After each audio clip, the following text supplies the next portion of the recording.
రాజకీయ విశ్లేషకులు professor K నాగేశ్వర్పై రాష్ట్ర వ్యాప్తంగా పలు పోలీస్ స్టేషన్లో కేసులు నమోదయ్యాయి.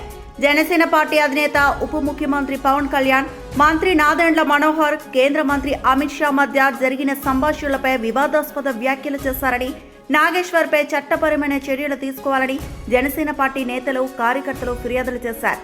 ప్రొఫెసర్ నాగేశ్వర్పై నమోదైన కేసులకు సంబంధించిన మరింత సమాచారం మా ప్రతినిధి శ్రీధర్ అందిస్తారు.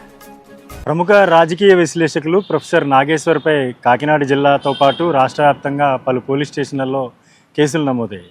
అయితే ఇటీవల జనసేన పార్టీ అధినేత డిప్యూటీ సీఎం పవన్ కళ్యాణ్, ఆ పార్టీకి సంబంధించినటువంటి మరో ముఖ్య నేత నాదెండ్ల మనోహర్ కేంద్ర హోంశాఖ మంత్రి అమిత్ షాను కలిశారు. కలిసిన తర్వాత జరిగిన పరిణామాల మీద ప్రొఫెసర్ నాగేశ్వర్ అయితే ఒక విశ్లేషణ చేశారు. ఒక శాటిలైట్ ఛానల్కి ఇచ్చినటువంటి ఇంటర్వ్యూలో ఆయన చేసినటువంటి వ్యాఖ్యలను జనసేన పార్టీ నేతలు చాలా సీరియస్గా తీసుకున్నారు. ఆయన మీద అసత్యాలు ప్రచారం చేశారు. పవన్ కళ్యాణ్ ఇమేజ్ను డ్యామేజ్ చేసే విధంగా, పార్టీని కించపరిచే విధంగా మాట్లాడారంటూ కూడా ఆయన మీద పలు సెక్షన్ల కింద కేసు నమోదు చేయాలంటూ కూడా ఫిర్యాదు చేసిన పరిస్థితి.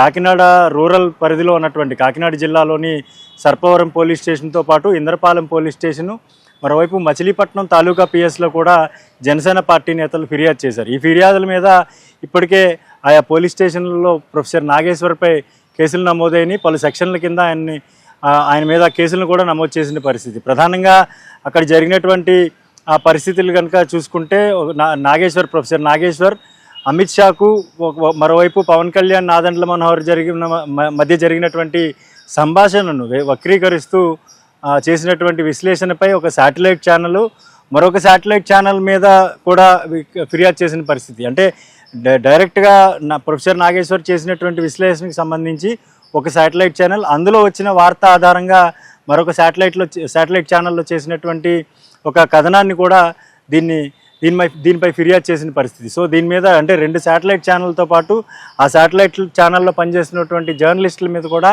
ఈ ఫిర్యాదు చేశారు. మరోవైపు ఒక వెబ్సైట్, ఏదైతే ఒక వెబ్సైట్ ఉందో వెబ్సైట్లో కూడా ఈ కథనాన్ని ప్రచురించారు.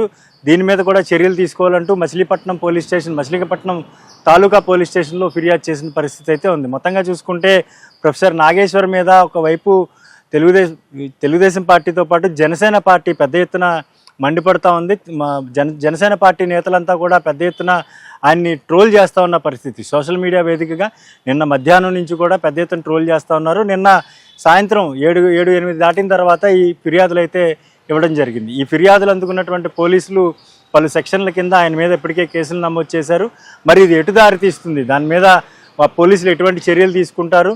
గతంలో ఒక ట్రోల్కి సంబంధించి ఒక స్టాండప్ కమెడియన్ చేసినటువంటి ఒక కమెడీ గురించి కూడా కాకినాడలో ఫిర్యాదు చేశారు. అతన్ని అరెస్ట్ చేసి ఇక్కడికి తీసుకురావడం, విచారించిన తర్వాత బెయిల్పై విడుదల చేయడం కూడా జరిగింది. అదే తరహాలో ప్రొఫెసర్ నాగేశ్వర్కి ఏమైనా నోటీసులు ఇస్తారా, ఆయన్ని అరెస్ట్ చేస్తారా అనేది కూడా ప్రస్తుతం చర్చనీయాంశంగా మారింది. మొత్తం మచిలీపట్నంతో పాటు కాకినాడ, సర్పవరం, ఇంద్రపాలెం పోలీస్ స్టేషన్లో నమోదైనటువంటి కేసులకు సంబంధించి ప్రస్తుతం చర్చనీయాంశంగా మారింది. మరి ఆయన క్షమాపణ కోరారు బహిరంగంగా.